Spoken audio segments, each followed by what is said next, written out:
Each night, before you surrender to slumber, you stand at the gates of divine opportunity. The world may call it rest, but the soul knows better. It is creation time. The hours before sleep are not for regret, not for fear, not for anxious recounting of what went wrong, but for bold declaration of what is already yours in the realm of spirit. Do you know what you're doing when you lie in bed and replay every disappointment? You are writing a letter to the universe titled, "Send more of this."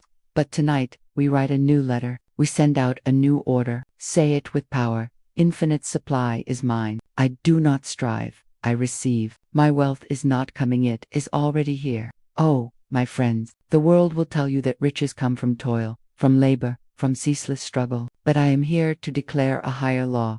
Riches come from alignment, from speaking the word, from trusting the divine substance that forms worlds and flows wherever it is called by faith. So tonight, when you lay your head on your pillow, don't rehearse your fears, don't tally your troubles. Instead, become the queen or king of your kingdom and command your good to come forth. Say, I walk in the wealth of the spirit. Money flows to me freely, easily, joyously. I am a magnet for divine supply. And then, don't just say it, see it. Feel it in your bones. See the bank account balanced. See the debts dissolved. See the business blossoming, the career exploding, the love overflowing. The subconscious does not argue, it simply obeys. Paint it a masterpiece. And if bitterness is lurking in your heart, let it go. Release it to higher law.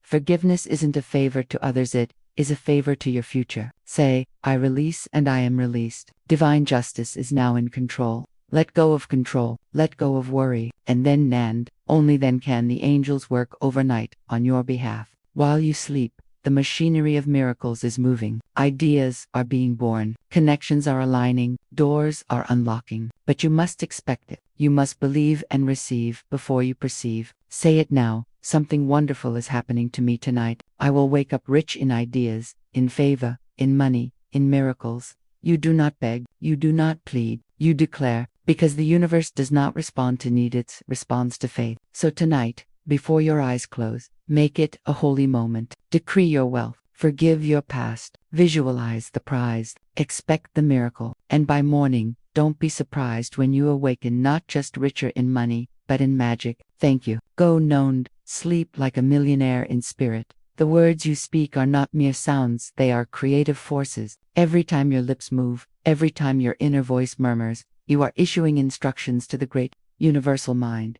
Your words are either paving the road to riches or digging ditches of delay. Most people fall asleep rehearsing their worries like lullabies, repeating phrases of fear, lack, and limitation as though they were sacred truth. What if I fail? How will I pay the bills? Why isn't anything working for me? And with every repetition, they cast a spell upon their own destiny. What they do not realize is that the subconscious, ever faithful, accepts these declarations as commands, and the universe responds accordingly, not with judgment, but with obedience. But you, dear reader, are being called to a higher knowing. You are not a victim of circumstance, you are a co-creator with the divine. And so, each night before sleep, you must speak the word, not the word of worry, but the word of wealth. Speak with authority, speak with knowing, speak not what is, but what is spiritually true. For the truth is this: abundance is your birthright. Supply is always flowing. You are connected to the source that never runs dry. The world may show you an empty bank account, but the spirit within you holds a vault of infinite substance. So declare it boldly. Say, there is no lack in divine mind. Therefore, there is no lack in my life. Money comes to me easily and effortlessly. All that is mine by divine right now flows to me in perfect ways. These are not empty affirmations. They are spiritual laws being activated. Do not be timid. Speak your wealth into being as if it were already here. The secret is not in pleading or hoping, it is in knowing. Speak from the end, not the struggle. Speak from the mountaintop, not the valley. The word is power. The word is law. The word is the bridge between the unseen and the seen. Every night, let your final words before sleep be rich in faith and prosperity. Let them be seeds planted in the fertile soil of the subconscious. Do not rehearse debts, rehearse demonstrations. Do not count what you lack, count what you are calling in. Say, I am rich in ideas. I am aligned with opportunity. Doors are opening for me now. I expect miracles and they arrive on schedule.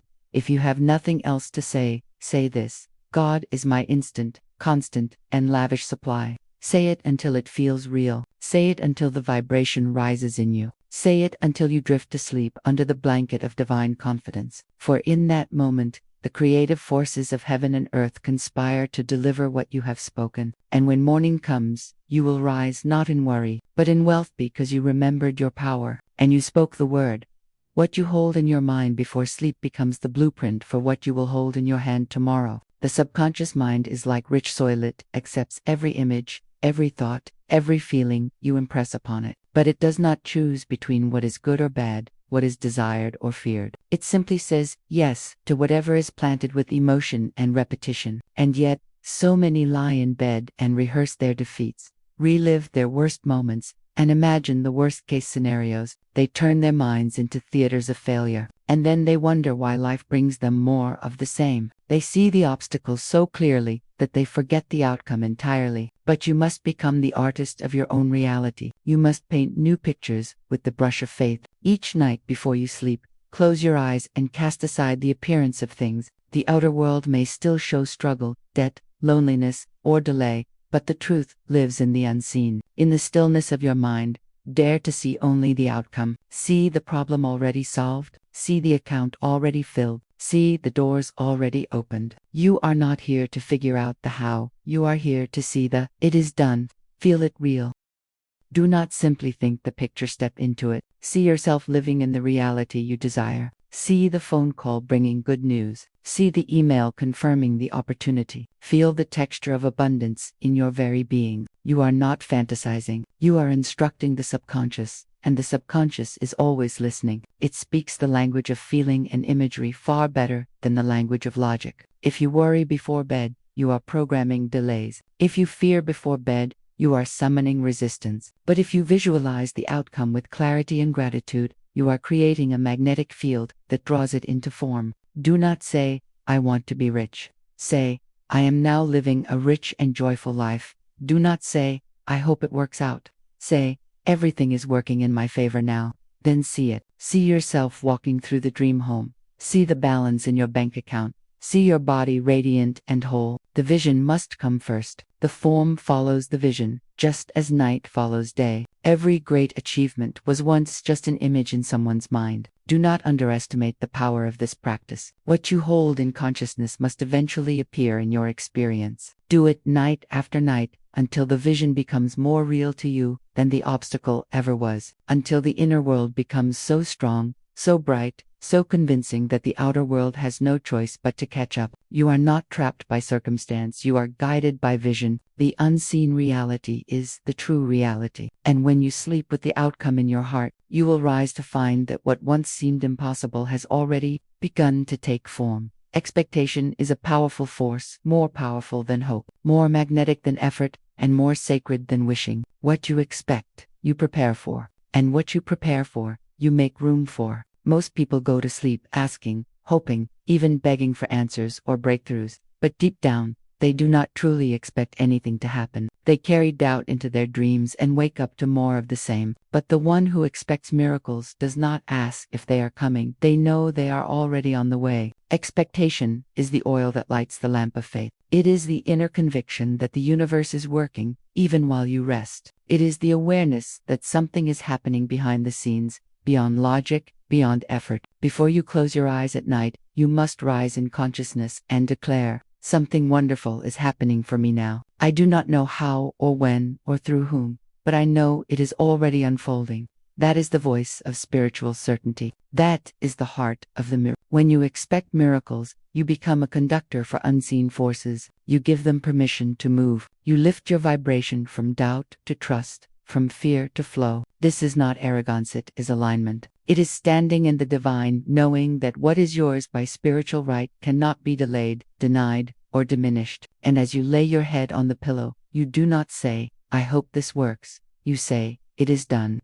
The laws of the universe are always active, always exact. Just as a seed planted in the soil begins its silent transformation in the dark, so do your affirmations, prayers, and visions begin their work in the unseen as soon as they are spoken with conviction. When you fall asleep in expectation, you align with divine timing. You no longer chase miracles, you welcome them. You must prepare for what you've asked for. Expectation is a form of preparation. If you expect the phone to ring with good news, you check it with joy. If you expect abundance, you make space for it. You release the old, the stale, the stagnant, because you know the new is arriving. Doubt closes the door. Expectation swings it wide open. Every night, you are invited to enter a sacred contract with the divine. You plant the seed, you water it with gratitude, and you release it with confidence. You do not worry about the weather. You do not dig it up in doubt. You rest knowing that the harvest is inevitable. And so, you declare, by morning, I will wake up rich in ideas, rich in peace, rich in favor. The answers I seek are seeking me now.